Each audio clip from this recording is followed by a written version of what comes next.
والذين هم لفروجهم حافظون إلا على أزواجهم أو ما ملكت أيمانهم فإنهم غير ملومين.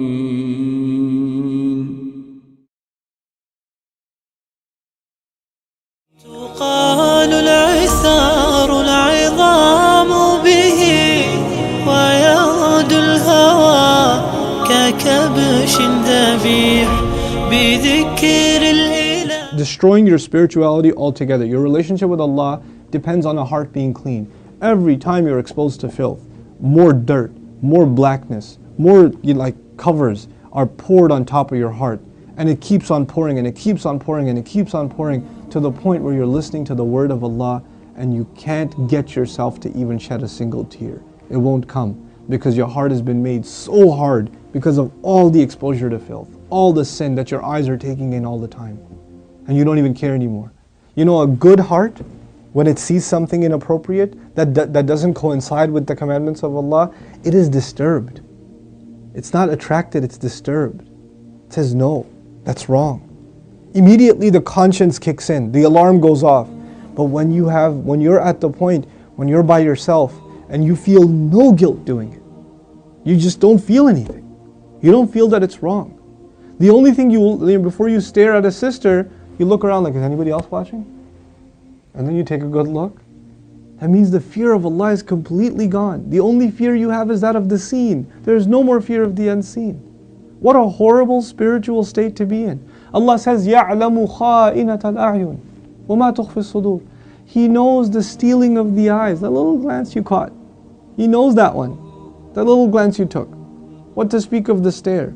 And He knows what the chests are hiding. You know why I brought up this particular ayah? Don't even go near zina. إِنَّهُ كَانَ فَاحِشَةً. It has always been considered a lewd, shameless, vulgar act. وَسَاءَ سَبِيلًا. And a horrible path. Allah describes it as a path. A horrible path. In other words, a path has steps. Right? A path is made up of steps. You have to identify which step you're in.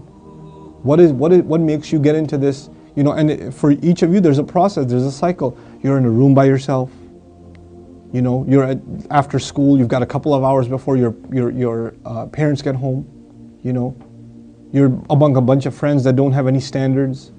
You have to identify what leads you to this sin every time, and you have to cut it in its tracks. You have to stop going down that path. Our standards have gone so low. A movie comes out, you see a couple of trailers, you tell yourself, there's just one bad scene in it, it's okay. It's PG-13, it's not R. What used to be R 10 years ago is now PG-13. What used to be PG-13 is now PG. They put filthy scenes in everything now. And we don't even care about the spiritual price we're paying.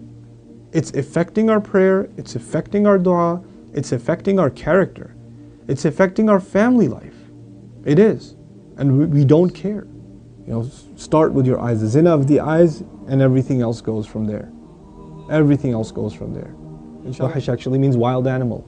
Fahish means someone who acts like a wild animal. Shamelessness is described as behavior close to animal behavior. Allah has dignified us as human beings. May Allah Azza wa Jal make us spiritually healthy and alleviate us from this growing and ever increasing spiritual problem, and that is of not being able to lower our eyes. And may Allah not allow us to be in company and in situations and involved in activities that lead us more and more towards this horrible, horrible path. Do me a favor and do all of yourselves a favor and share in the goodness if you benefited from these talks and these videos. Make it a point to share them with friends and family and get the word out. We should do that. We should appreciate the effort that's being made here, and the best way to appreciate their effort is to help them get more reward and get yourself more reward at the same time by spreading the word, inshallah ta'ala. Thank you again. Wassalamu alaikum.